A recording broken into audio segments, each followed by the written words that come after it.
let's do that there. That's better. Live chat. I still have got to finish activating everything so that it shows up right on my channel. I have got to do a members only live feed. And it won't be a members only live feed, but it is a members only comments live feed. So that's gonna be weird because there's only 4 of them and I've never seen them all on at the same time. But I have to do it to finish out the little thing. I keep getting notifications that I haven't finished out all the steps of setting up my memberships. Who's here? The reason we're doing a live feed is I had a video that I shot yesterday and was gonna put up and have up for you guys for content, even though I know I said I was gonna do it on Tuesday. I shot an extra video yesterday. I was just gonna put it up. And I can't get any videos to load to YouTube. I was afraid this wouldn't work. I don't know what's going on. I tried 3 different times, sent an email. I got an email back this morning. I sent a feedback email to YouTube yesterday afternoon, I believe. Well, it was about lunchtime. I started trying to put up this video, and when I would get it partway loaded, it would come back and it'd come up with an error. And I messed with it some more, took it down, took the video out of my save files, went back to the raw data. Luckily, I had not deleted it off of, hey, morning, Jared.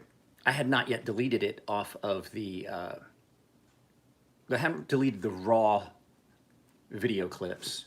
I had not deleted those off my phone. So what I did was I basically went back and tried to save the data from my editing suite back to my actual hard drive and convert it and upload it again. I tried several different things. I can't get that video to load. So I couldn't get the video to load, couldn't get it to load. So this morning I get up and I had sent back a feedback with some screenshots from, you know, it would start uploading for maybe 15, 20 minutes and I'd get an error. And I was like, oh crap, it's either my computer or my Wi-Fi is not strong enough and it's timing out. No, there's an issue with the raw footage. There's a problem. Something happened going from taking it off my phone and I found the offending section. But the problem is it corrupted the entire video. So I'm gonna have to reshoot that section of the video, I believe. I may just shoot the whole video over again because for me to step in and take out that entire middle section of the video and then have it make sense with the beginning and end, don't think it's gonna happen. That's not how my videos work. So I figure I'm gonna shoot that video again today. I did a video about the Roxy, the WE Knives Roxy that David sent me from hiking with a Viking. I was gonna talk about it before I sharpen it, and I was gonna show it and then sharpen it and then show the after sharpening on Instagram. Unfortunately, that whole video will not go up.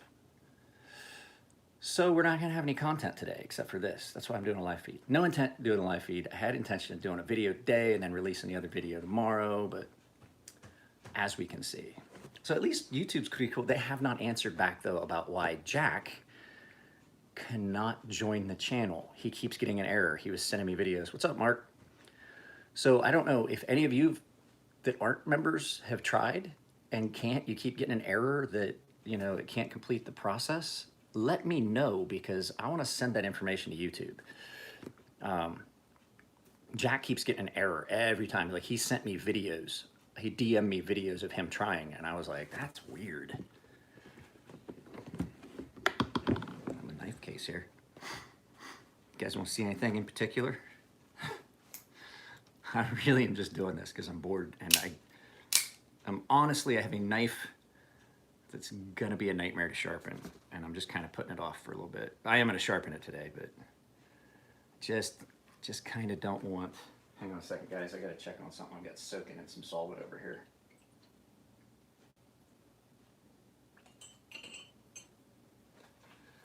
I just don't want to go out there and do it right now. I know it's gonna be a nightmare. It's a big, thick knife, 20 CV. It's a custom. It's really thick behind the edge. No, it's not titanium Mordax. It's a big, thick custom. I'm not gonna go get it because I don't really want to put it on the channel. I don't think it's very good. Honestly, I'm not gonna lie, it's not a great knife. I don't even really want to show you guys. So I'm not, because I don't want to look at it. I don't want to look at it. I know you guys don't. Anyway, it's a big bulky custom. I don't recognize the maker's name. The edge is, it's gonna take a bit. And there's some discussion up between me and the owner as to whether I may, as much as I say I won't ever do this, the big thing it needs is the blade just needs to be reground. It's too thick behind the edge. The grind has got some, I don't know actually, I've never heard of the maker. It's probably just somebody making it in garages, but a lot like knives when you're first starting out, if you don't have somebody teaching you, his knife does not have a nice straight grind. It's got low spots. So if you were to look down the blade, down the primary, it's like a bumpy road. And so there's areas that are thicker behind the edge and thin, and it's just, I think it just needs to be reground. Luckily, Elliot Williamson, the first knife I ever made, showed me how to do that. And what happens is you focus in certain areas by accident, and you wind up with thicker spots, and you can see them when you look down the blade. What happens a lot of times, and it is the case on this knife, it's thin here, thick here, and then thin at the tip. And you can see that just go down the blade. So, yeah, just about 6 minutes ago. So if you have, what usually happens is you wind up with a really high spot right here, because everybody tries to come up against their plunge and then work their way down the knife.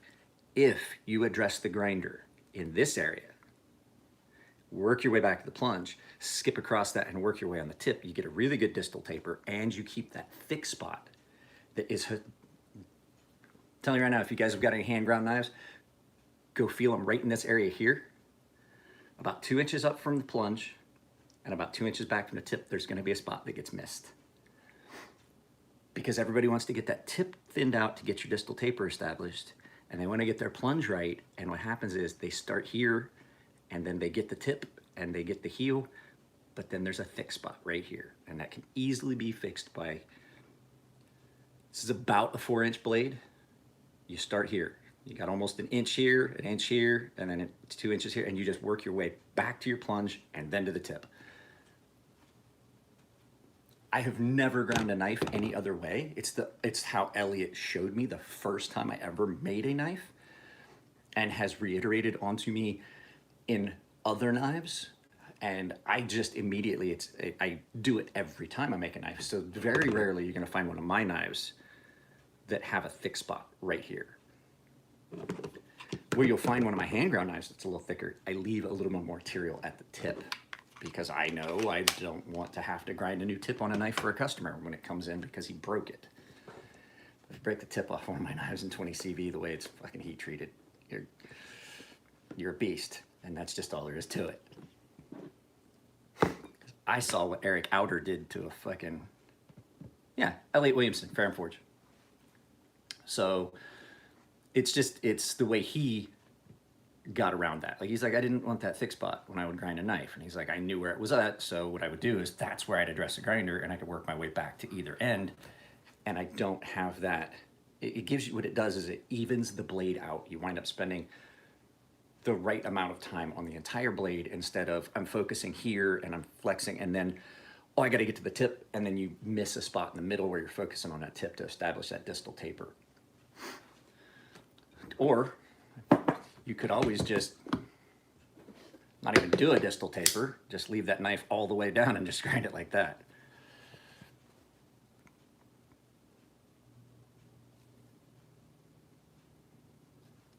So I wanted a good piercing blade, so I wanted a well-established distal taper. So there's a lot of material that gets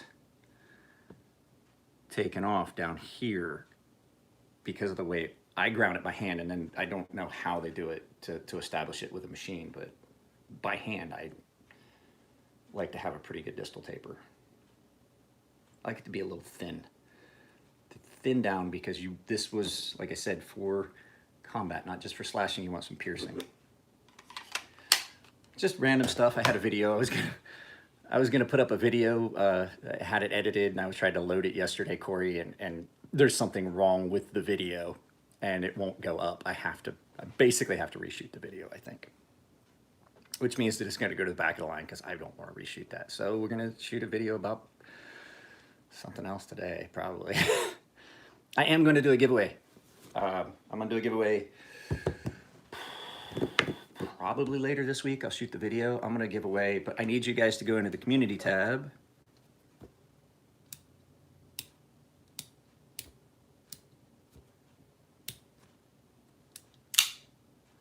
Giving away one of these two, and no one has really made a comment. So if you make a comment at the bottom of this, which one you want me to give away? Well, it's going to take forever for this to load.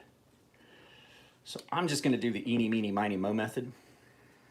This 511, I need to tighten that pocket clip a little bit. Or this M&P. Which would you guys rather see as a giveaway? 511? I thought so too. This actually is not a bad knife. It's not a good knife. It's not a bad knife. This is just uncomfortable.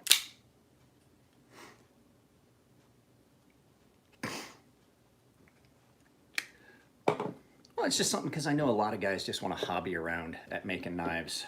I mean, basically, that's all I do. This is going in my pocket today. I had to take it apart and clean it up, and I sharpened it Saturday. I sharpened it. Did everyone have a good weekend? It was fucking hot here. I'm not gonna lie. What's supposed to be? Today's not bad. It's supposed to be like 76 degrees today. Yesterday it was like 83 degrees in my living room. Going for a one-day course.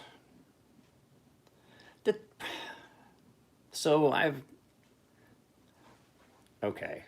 I don't want to, I'm just going to keep my mouth shut. I'm going to keep my mouth shut about these knife making courses. That's what I was going to say.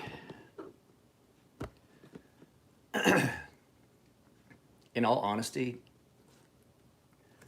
okay, so this was basically my experience with knife making and tutelage.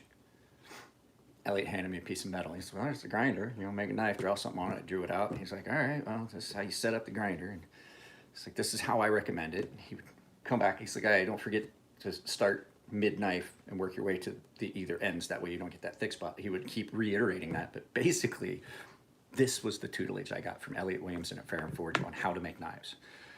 There's the grinder. That's how you set it up. There's your power. There's your controls. That's different belts. These are the speeds for the different belts. Coarse belt, fast. Medium belt, slow it down. Slow belt, almost to the bottom, like your sharp. Like I use just a little bit above 10%. Here's your metal. Don't fuck it up. Wear goggles. And he walked out and left me in the grinding room. That was my experience with learning how to make a knife. And you know what? It worked out pretty fucking well. Because I made a lot of knives. And I have not had yet anyone complain about one of my fixed blade customs. At all, period. They're not gorgeous. They're not perfect. But they are fucking sharp. And they're fucking tough. You know what they remind me of? My first knives remind me a lot of half-face blades when they first started making knives too. They were rough around the edges. Yeah, I still make kiridashis. I just haven't. I can't really go up there. It's gonna be. I may start making some trips on weekends. Just, I've got to get some heat treat and stuff like that. But, I mean, I was lucky because hand sharpening allowed me a little bit more control because I was maintaining angles and things like that already. So doing it this way and then just flipping it so it's this way, it did add some complexity to it, but it's still, you know, the weird thing is it's not one of those things that like, you know, oh, I haven't ground a knife in months. Like every time I go to the grinder, I'm like, oh shit, I'm gonna fuck this up. I haven't ground a knife in months. but you get to it and you turn the grinder on and you knock the corners off, and then you make that initial, oh fuck, I got it. And once it touches the steel, I'm like, oh no, I'm good. But up to that, it's really difficult to get started. Like I've only ground 2 knives in the last 6 months. Haven't had any orders. Oh, that's right. You know what I got to do? I got to get Alex's knife to him, because I can't get him a sheath until later. He said he might just get a leather made for that thing, so I'm gonna send him off his neck knife. And then until I can get up and put the final finish on Jeffrey's knife, I gotta get that sent off to him too. Hang on. Soaking something in solvent. I gotta check it every once in a while.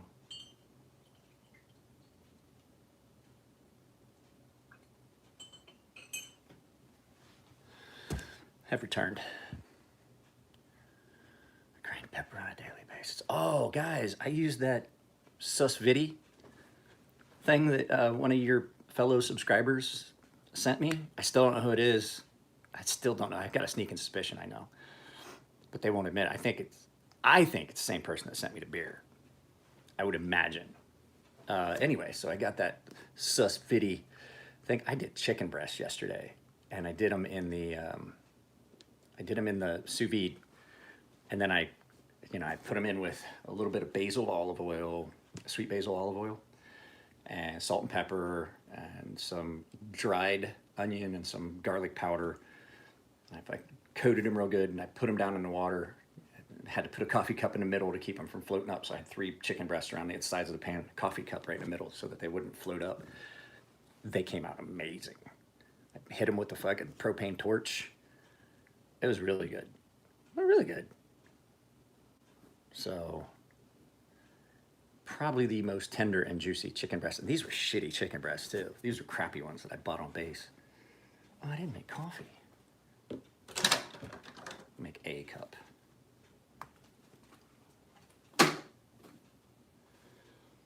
gonna move you guys for a second. Sorry, you're on the coffee can. So what is everyone got planned on this glorious... Today's Monday, right? Yeah, today's Monday.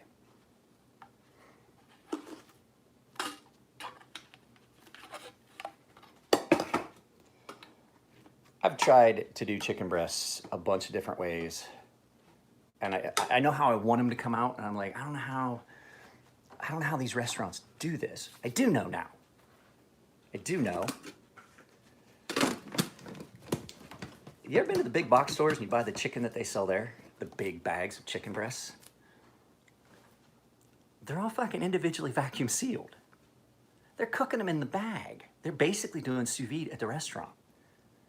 Boil them in the bag, throw them in a pan and pan sear them real quick, season them, send them out to you, and I'm like, man, how come chicken I do at home is not like this? Because they're fucking cheating. That's why. It's not cheating. It's actually brilliant. I've got some, like, the good chicken breasts we're saving for my daughter. That's the way it works around here. What do you mean? No. Sous vide is done inside a vacuum bag.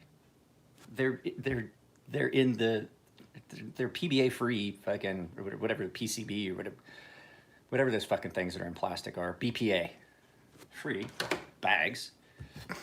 It's what they're meant for. They're cooking bags. It's just like these.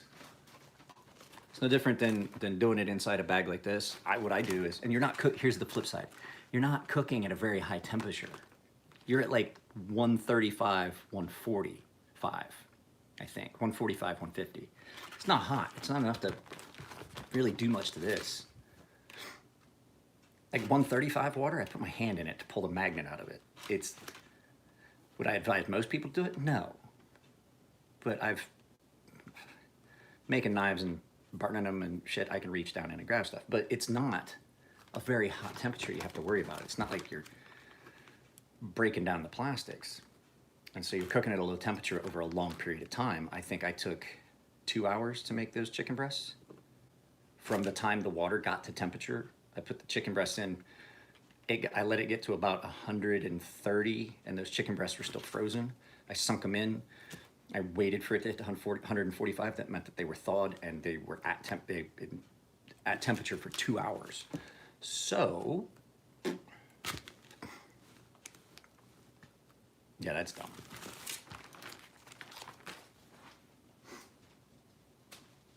And the nice thing too is I put it on the counter and slid it back to the back, and my wife did not want chicken breast. So I made it for myself basically, and she was able to cook and all that shit back here, and I was out of the way. My cooking was basically come and make sure the water hadn't evaporated off. And I pulled them out, I put them on a plate, I hit them with a torch to sear them on the outside because I didn't want to fucking dirty a pan. I got a fucking propane torch.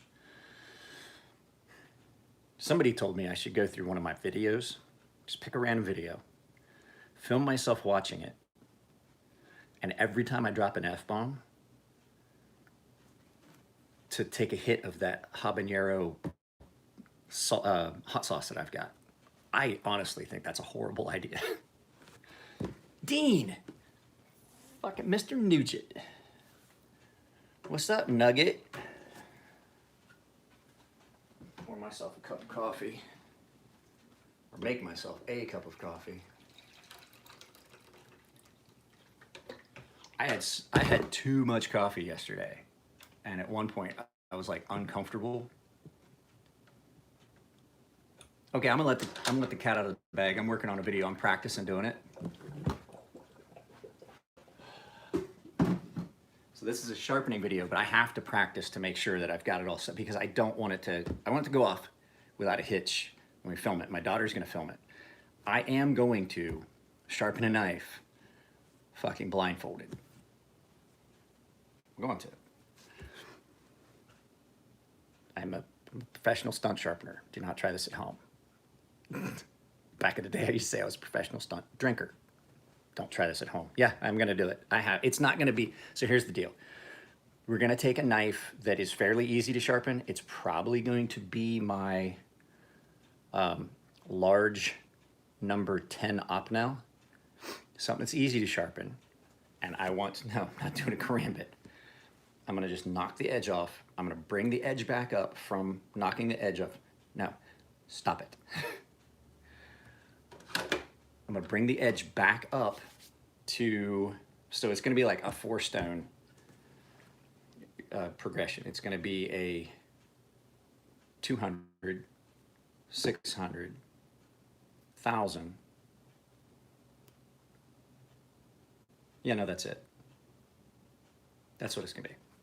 That's what we're gonna do. And I'm gonna do it on aluminum oxide. So I get better feedback with the aluminum oxide stones. I'll be able to, no, stop it, Steve.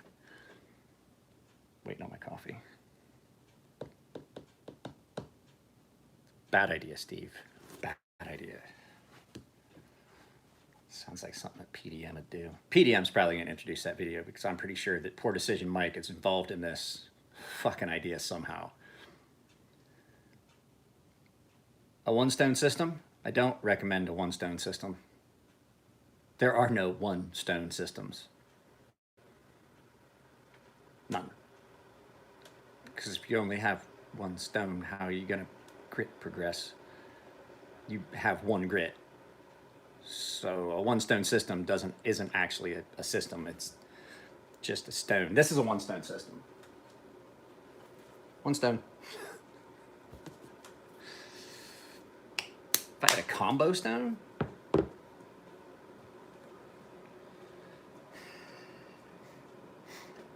let's see. I'm trying to find an equate for this. Like a combo stone. There's some good combo stones. The problem you get with a combo stone is one of them always wears out before the other one, especially if you're dealing with like water stones or aluminum oxide. The coarse side is going to wear out way before the fine side. Like I have a 600 2000 or an 800 2000 stone out there. The 800 side wears out way faster, and then the next thing you're left with is you've got this much of your fine stone, and then there's just like an itty bitty little bit you can still start to break off on the edges. So I don't like the edge you get from most diamond. I don't like the edge you get from most diamond. I do like the diamond matrix stones. They give you a really fine edge, but they are incredibly well made. The quality control that's done on those is well above any of the other diamond stones I've ever seen. So, yeah,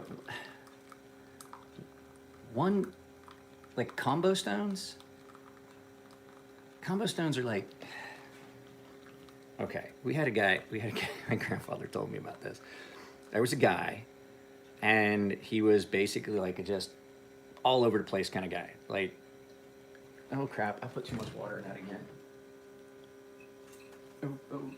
Oh, I need another cup. It's gonna overflow. There we go, I did. I spilled coffee all over the place. Fuck.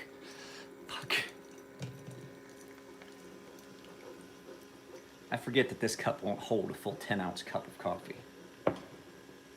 Fuck. Goddamn mess. See? This is a video that I couldn't watch doing what they were saying. Like, yeah, just take a big old shot of that. Like, put a spoonful of that habanero hot sauce on your... No. Yeah, right? This is not the video to do that. God, it's everywhere. At least it smells good.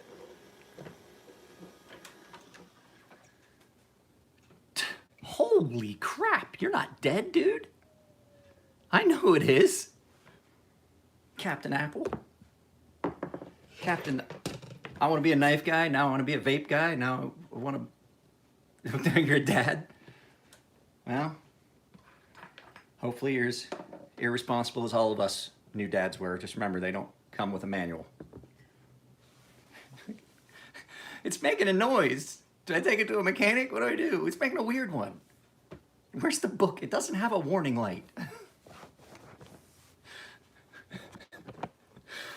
Where's the owner's manual for this? I don't know what's wrong with it.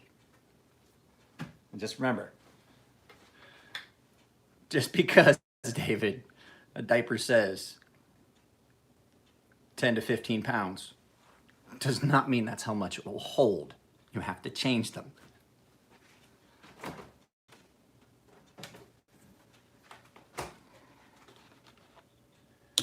It's the best place to sell knives.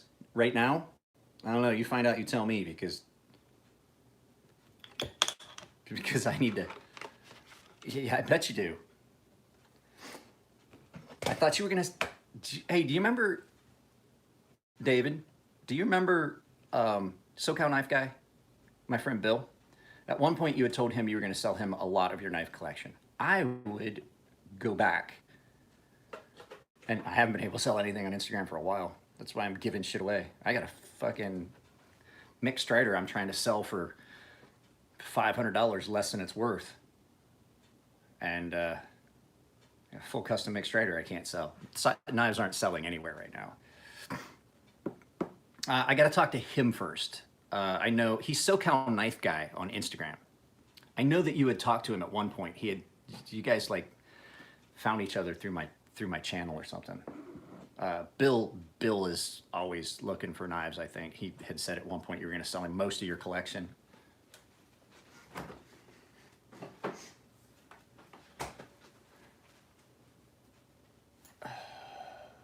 Got any good ones? Oh, my fucking wrist hurts. The other reason I don't want to sharpen a knife, my fucking wrist hurts today.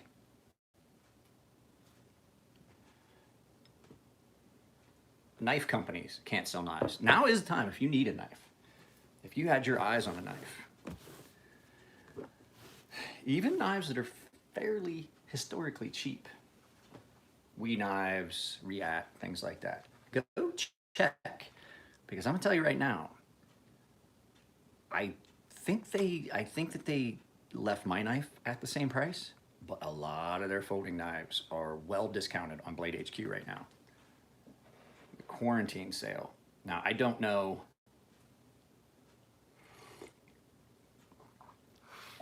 I don't know if they're below MAP, but the only person that could authorize them to be sold below MAP would be the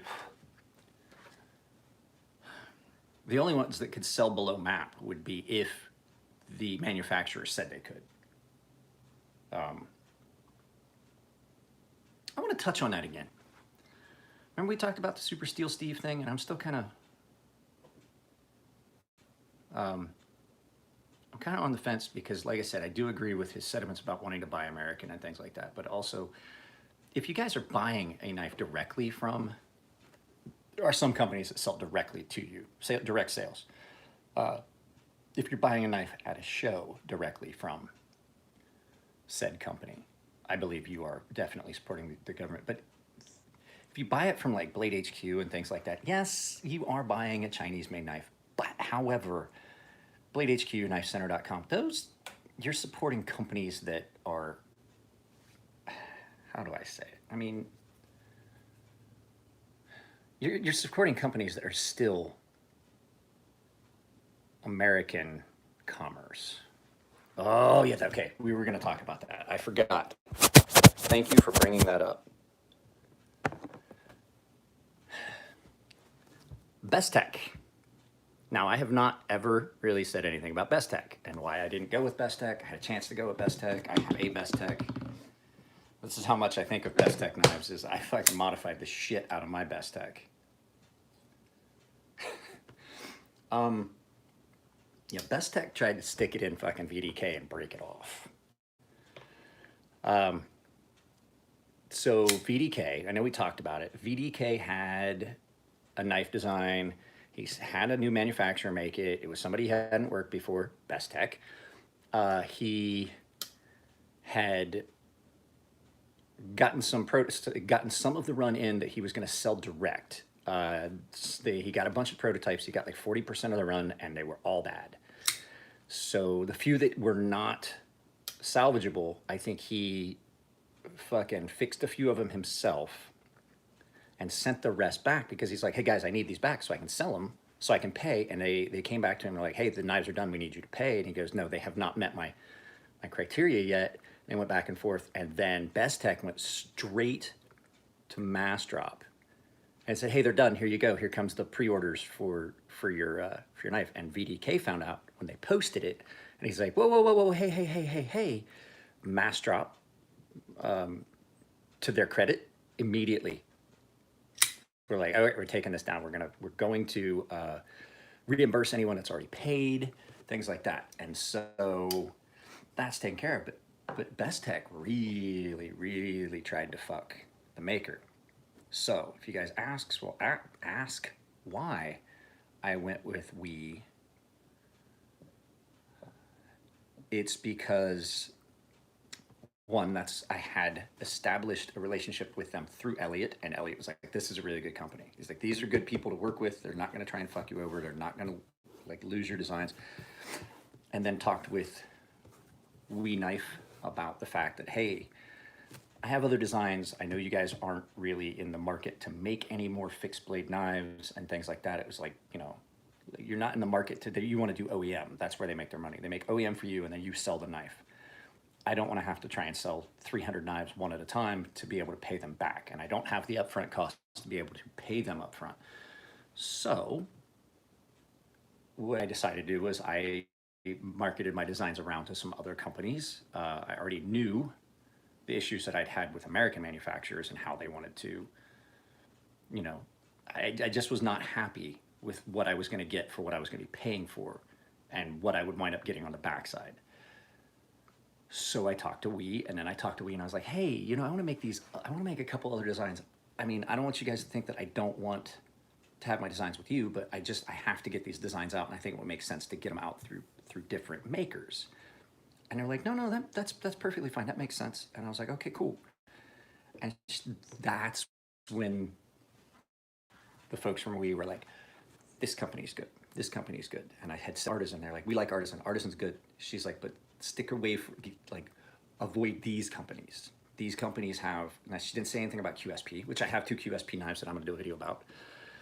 But she was like, no, all these companies are good. She's like, and then she tells me a list of companies to watch out for. And I was like, well, why? And she's like, well, they don't take good control of their designs.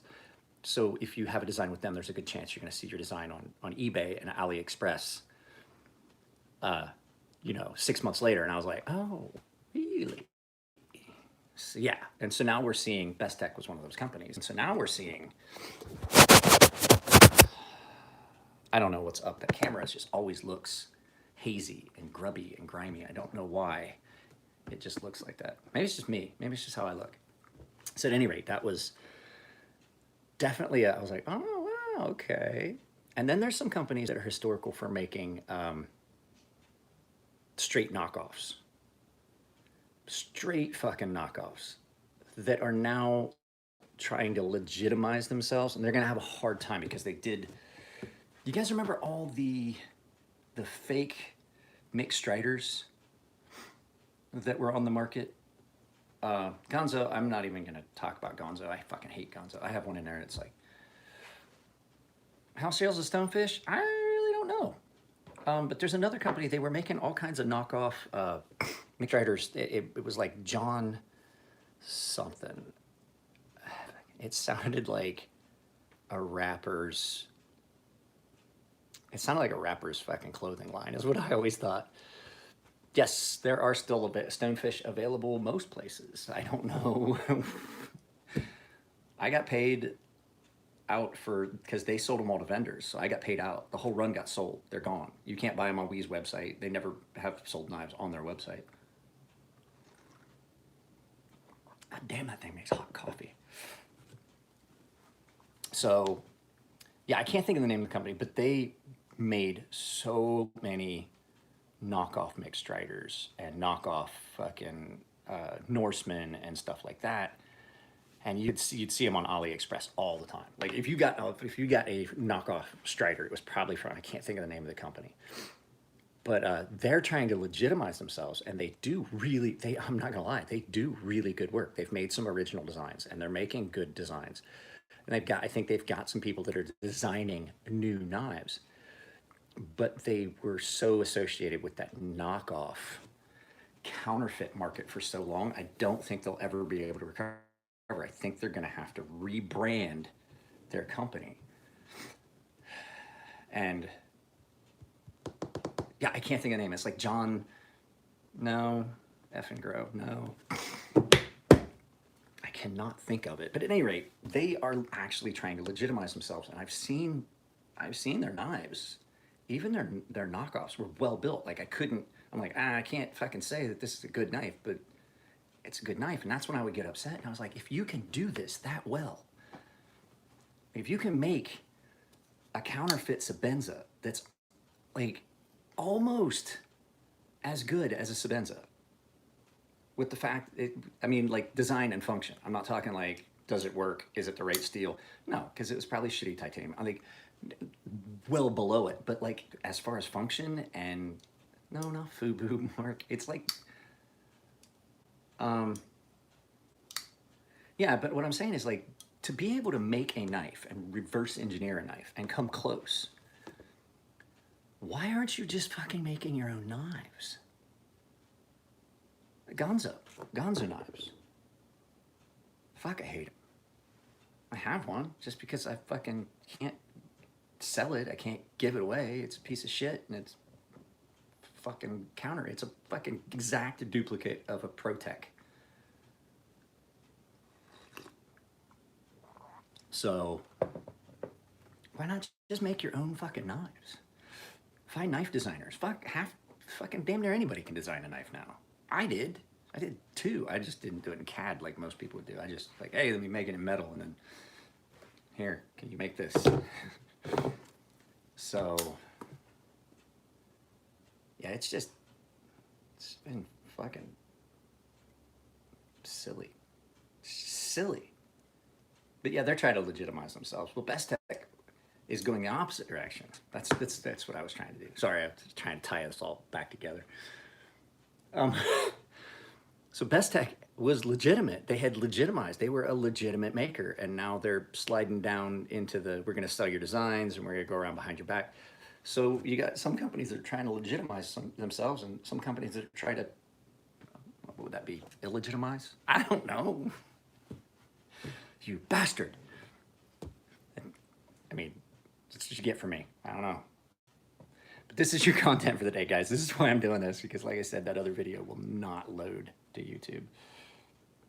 So I haven't done it yet. I may I haven't decided yet, I should say. I may do an Instagram live feed while I'm walking the dog. Here's the thing though. This is not a this is a well-built knife, and I bragged about it, and I still will tell you it's a knife. I made it look weird. I decided I wanted something more futuristic. But this is a well-built knife. I'm not gonna lie to you. It was well done. And it's well ground. It's a little thick, but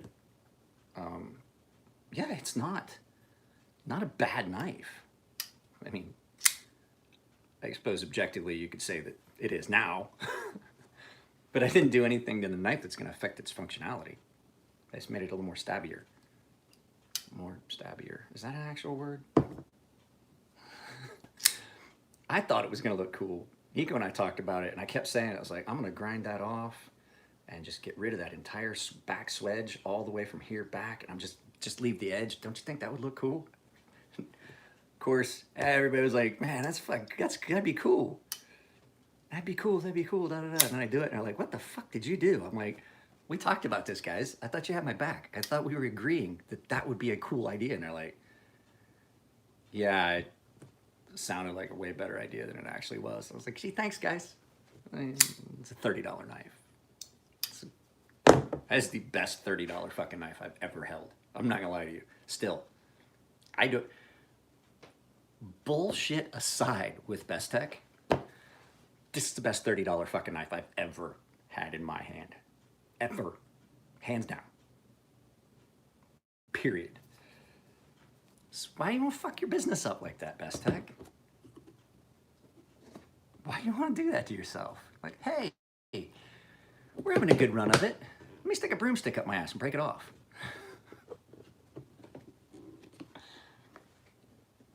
This is not a $30 knife. This is closer to a fucking $80 knife.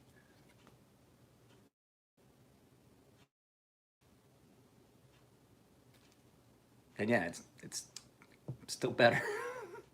No, actually, no. This is a really good knife. This works out great.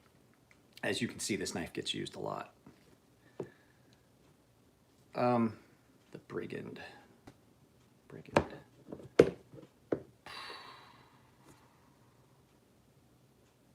Yeah, I mean, as far as like work purposes, this thing, this thing has got some serious nastiness to it. Hang on a second, guys. Let's go get my tool.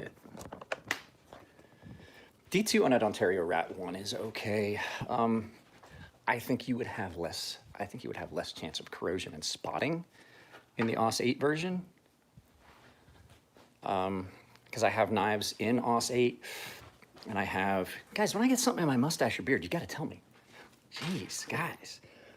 I've got knives in AUS 8.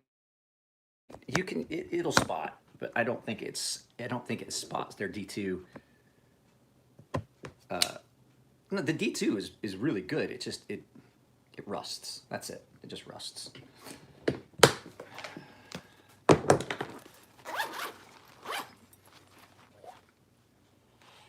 So, let's see here, Mike's toolkit. Let's get my oil. They did do a really good job with AUS 8. Yeah, see, I mean, even just, like, this has been in my case. And I had desiccate in here. I took it out. I thought I still had desiccate in here. So, I mean, it's kind of my fault, but it's in my case. Come on, guys. Yeah, you can hear it. There's corrosion and shit down in here in the pivot. There's some of that wick in there. I just don't, I'm not gonna lie, this knife's a pain in the ass. I don't like taking it apart.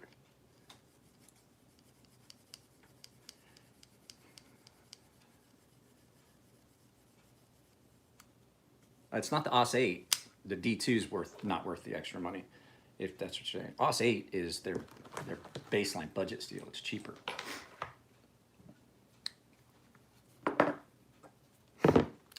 How much of this I got left? I got half bottle. I can spare enough to do. I like the knife pivot lube, actually a sharpening lube. On a Arkansas stone.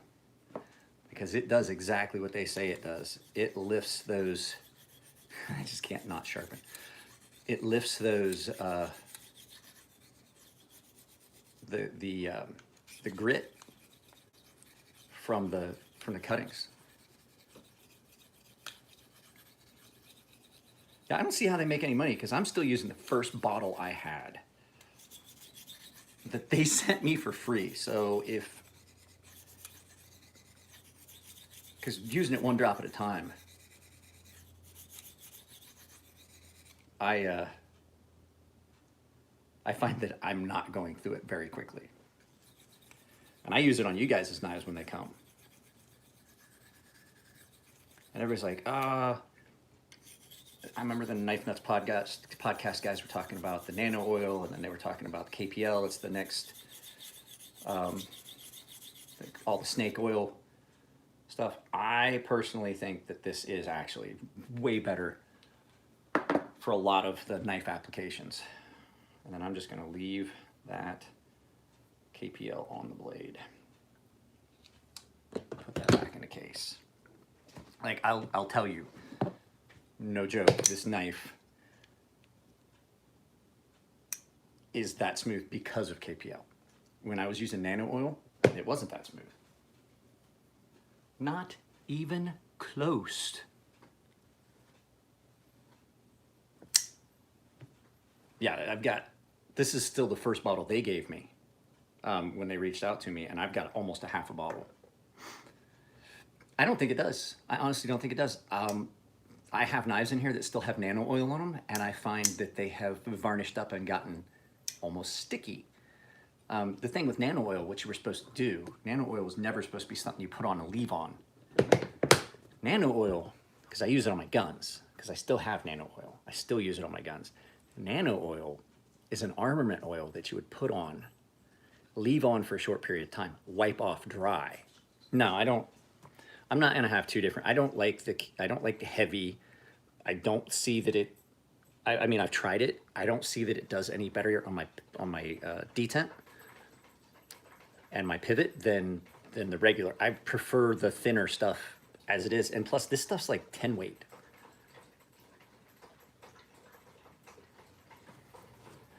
So it's like CLP. When you would put CLP on weapons. See, remember when people were using CLP, clean, lubricate, protect, and they were putting that on their knives? Well, it's got Teflon in it.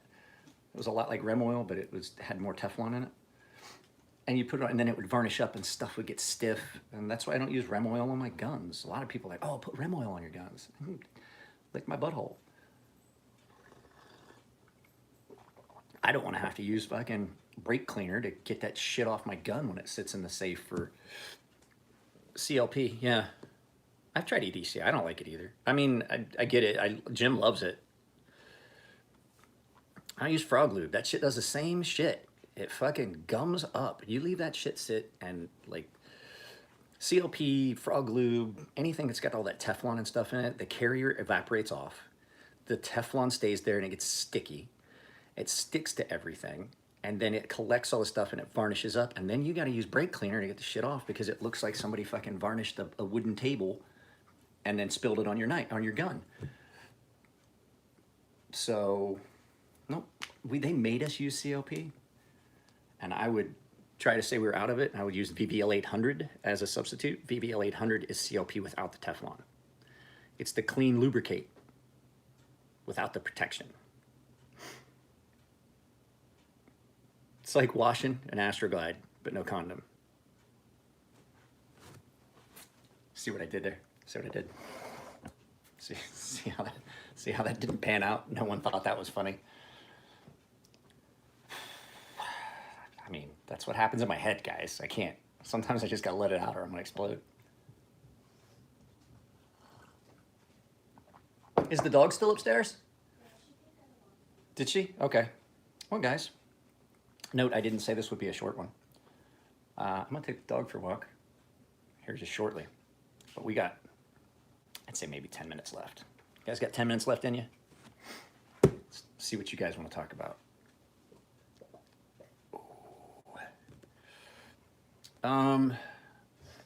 Tough Glide, you know what? Tough Glide and Rem Oil were really good for That's why I even have Rem oils, because I still have a couple autos. Rem oil and Tough Glide were really good for autos because it didn't. Rem oil dries up and it's inside this doesn't get as much gunk and it's easier to clean out than like CLP. Tough Light and Rem oil were real similar. Tough Light stinks. Fucking stinks. My favorite truck? Dodge Ram 2500. Cummins diesel. With a gooseneck so that I could haul anything I fucking wanted. Yeah, so Rem oil does not get quite as gummy, and it works really good in here because it almost becomes a dry film lubricant. You don't want a lot of liquidy stuff in that. This kind of knife does not deal well with that. I had used different oils. I have never tried the KPL in it to see, because I do know that nano oil gummed this up and it got to where it didn't want to fire, and I had to take it apart, completely clean it. So it was that. What else? I tried something else in this.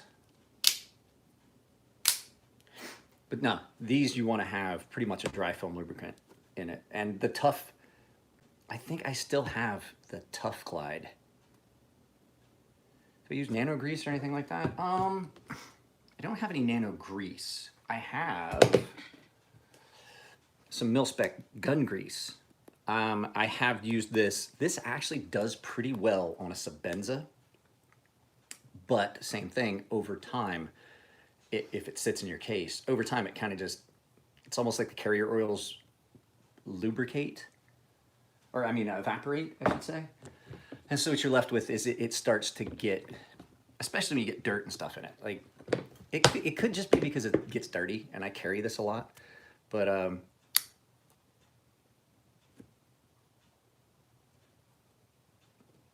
the real oil is okay, but it doesn't have the lasting power that, like, KPL was designed specifically for knives and the type of friction and stuff you're getting in it.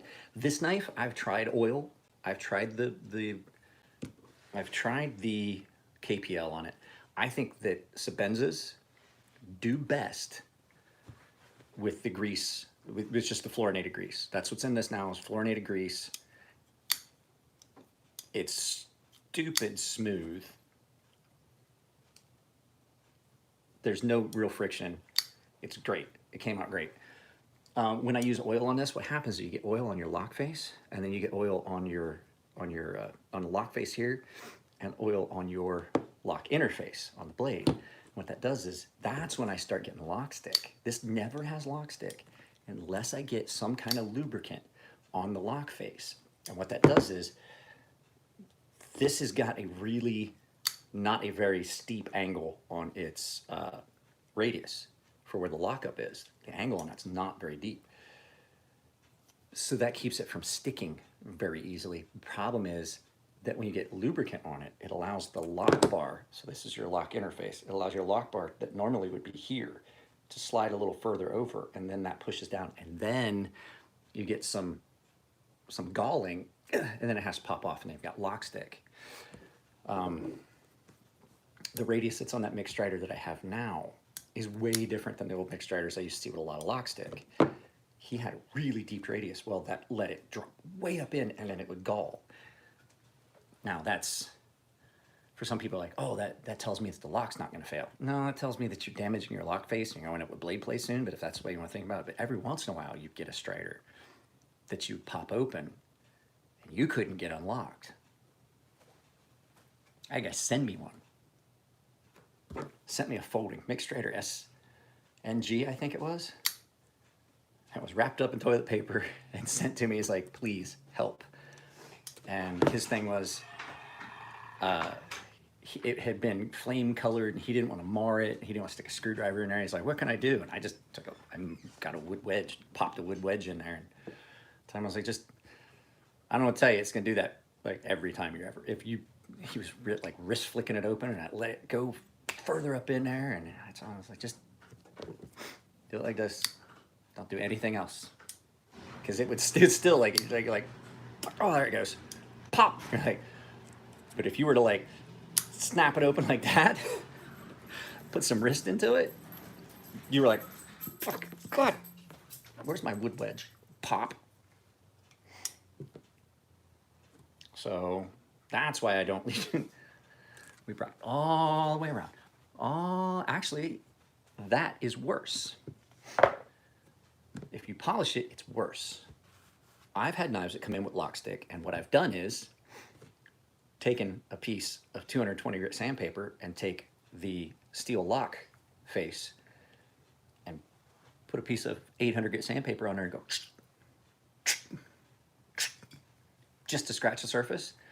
Because if it's polished, what happens is if it's rough, there's not enough, you know, I'm only making contact on these points. There's grooves and valleys, and so that piece of titanium can't stick to it as easily.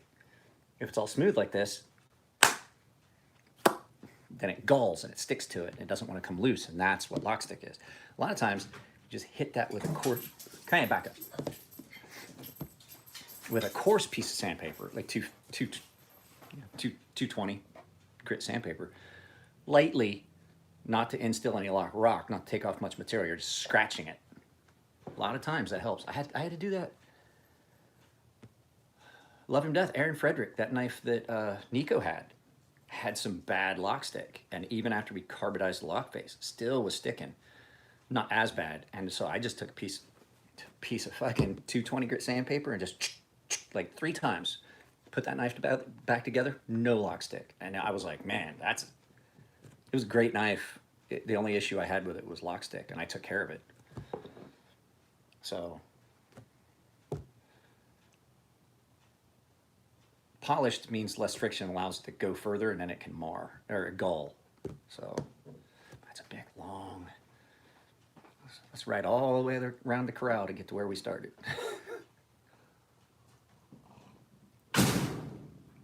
Slam the goddamn door.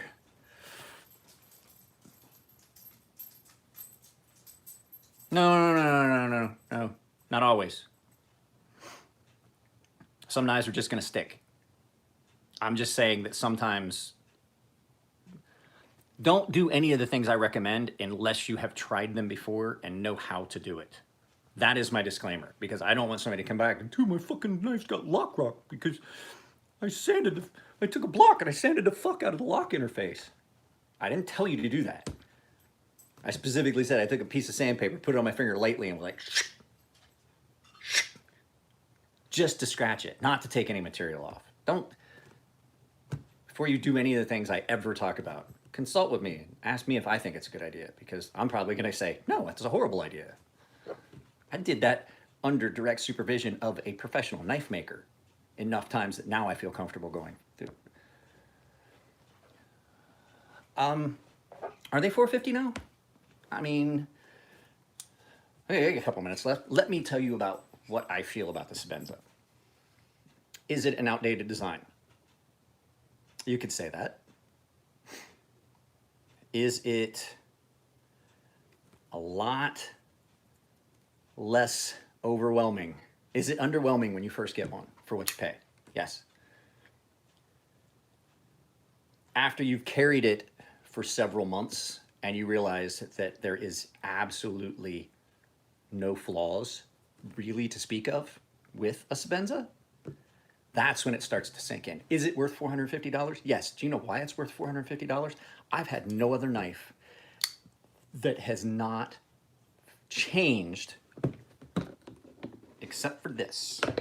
And I love the boys at Fair and Forge, but I've had to put oversized stop pins in a couple of my knives because they get used to the point where the stop pin wears out and deforms, and you get that. So $450.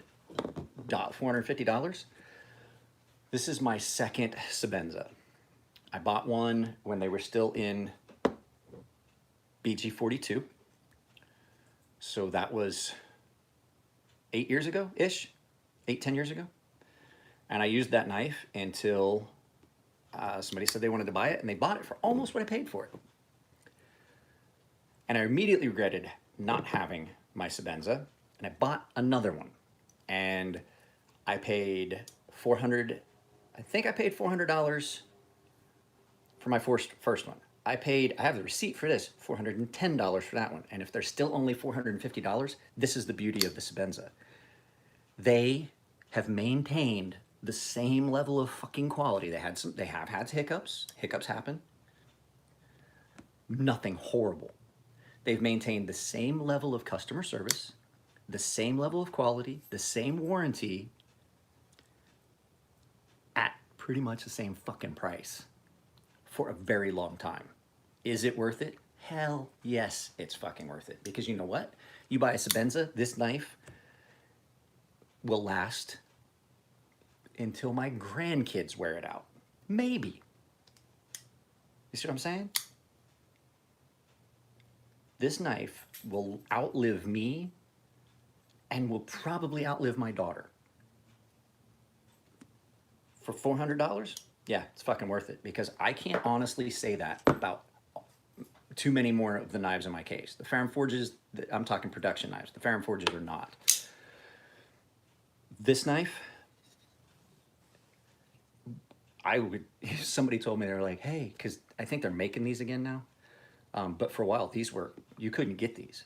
And I'm like, hey man, there's one of these that a guy says pretty much mint. He wants $300 for it. I was like, fucking buy it. And he goes, you think it's worth it? It's used. And I was like, it's worth more than that. It's probably worth $6. Never have I ever thought that this knife would not do exactly what I wanted it. So these two knives at the same price point, yes, absolutely. The only difference is this knife, the price is going to go up on. I'm telling you right now. No, this is a Reat Horizon D. I would never own a Lion Steel. I've never had a good Lion Steel. Yep, this is the Reat Horizon D that I've done a little bit of modification. I added a small sharpening notch, and then I did all the polished ano and stuff like that.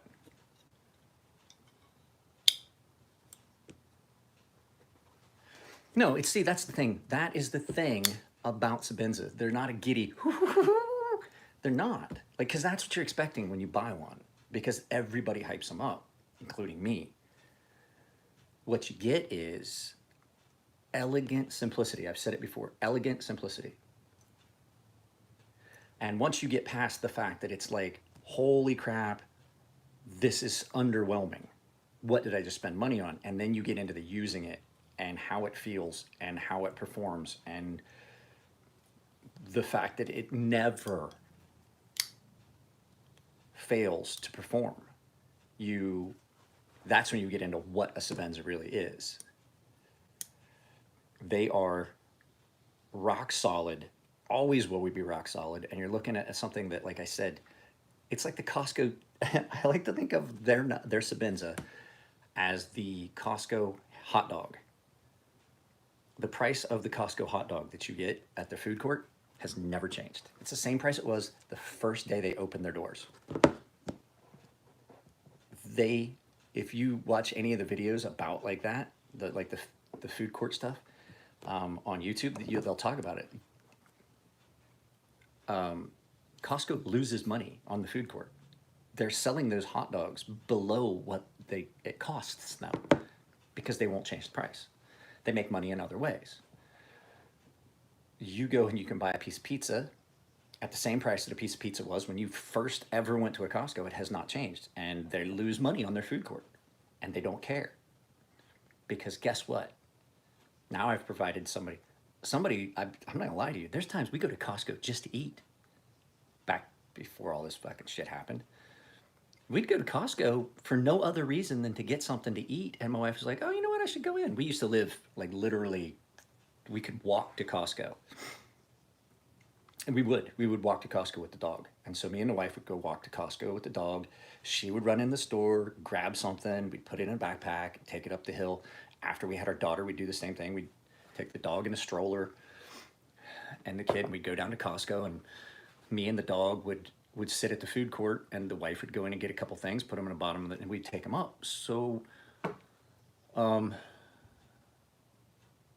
it just became a thing. And so what they do is they keep those prices at the food court low because it entices people to stop. And when you're there and you're going to get something to eat, you're like, you know what? I don't want to go to Ralph's. I can get milk here. And then you go in and you see all the shit. I'm going to tell you, the other day I went to Costco and I walked out. It was $68. That's the first time I can ever fucking remember that I left that store and it was less than $100. And the only reason is because they didn't have half the shit I needed. It's brilliant. See, I've never been that guy, Steve. All of my knives have fucking, I mean, I can't fault it. I have a knife that's like that. This doesn't serve a fucking purpose. This doesn't serve a purpose other than to look fucking cool. So guys, I just realized we passed 5 minutes past the mark I was gonna say. And I did not say this was going to be a short video because I know how these live feeds turn out. We get to talking but if you guys enjoy this, I will continue to try and do this. It looks like I'm going to be off until at least this time next month, the end of next month. So good chance that we're going to do these fairly regularly. We'll be back to the morning coffee talk, or we'll call it the quarantine vlogs. We just can't say anything about the actual event. I got a warning. So the actual event that's going on, we can't name it. That which cannot be named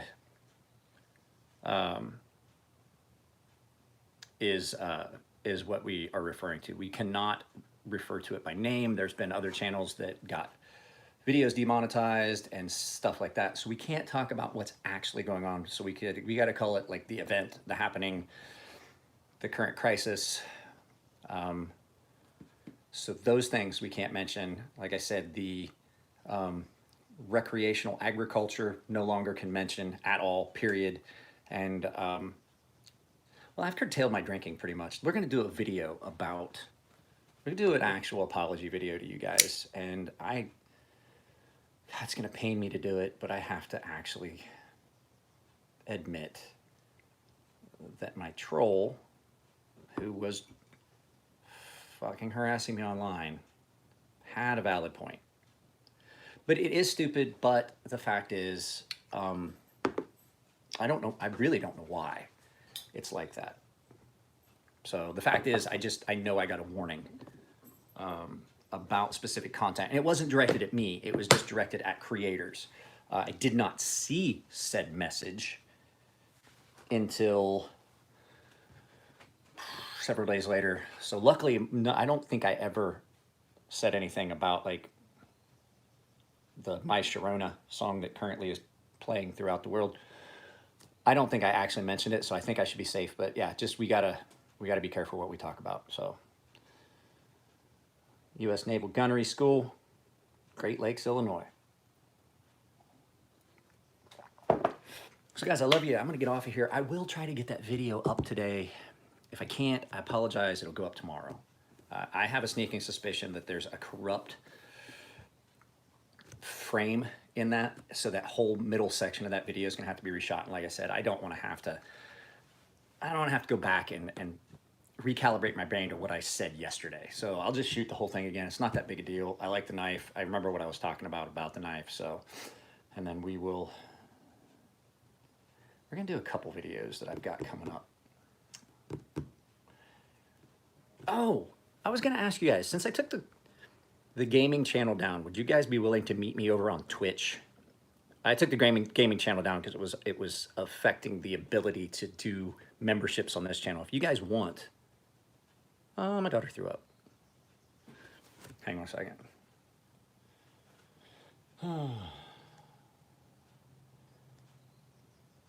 So if you guys want, I could do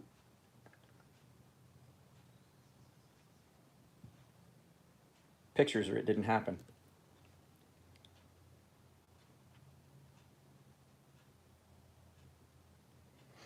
I'll let her.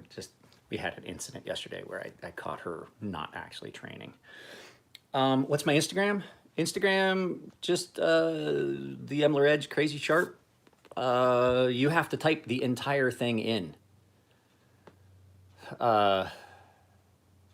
Somebody tell him what my Instagram is, because I can't do it right now. I can't. You're gonna have to probably message me. If you still have my phone number, I'll take a screenshot of it. You got it? Okay. A lot of times you have to type the entire thing in. My channel guys, that's something.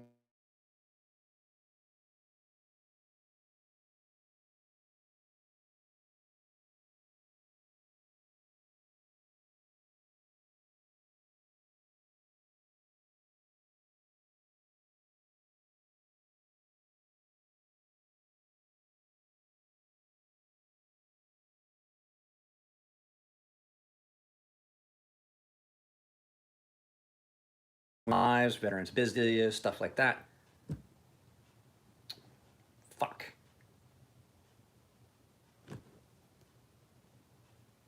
How about now? It's back? Huh. Anyway, I was trying to do a veterans fucking, I was trying to take a veterans channel, and veteran was the name of the channel. And so I was on Instagram and I typed in at veteran, nothing. There's tons of veteran channels. That's some fucking anti-American fucking bullshit. They are suppressing veteran-based accounts. Things that I've put up where I said veteran-owned business and I make that a hashtag, no traffic, 16 people see it. I put something up with no tags, 300-400 views in a day. Stuff that I put up where I tag veteran hashtags, nothing. Fuck Instagram. I would close my account if I thought I could, but that's the only way most of you guys keep in touch with me. So, hi guys, I gotta get off of here. I do have to take the dog for a walk. I love you guys. Like I said, watch out for a video today coming up. I gotta start getting back into shape or I'm gonna get fat. I'm gonna try and ride the exercise bike for an hour or so today and watch a movie. So, yeah, guys, take it easy, take care of yourselves. Stay indoors if you need to. Yeah, David, I wondered what happened to you. I hadn't seen you on. I hadn't seen the White Castle log in on Instagram, and I was like, huh, I wonder if everything's okay. So I'm glad you're okay. I'm glad you're doing well. Guys, take it easy. I'm gonna take the dog for a walk. I love y'all. I might do an Instagram feed while I'm out walking. I'll talk to y'all later.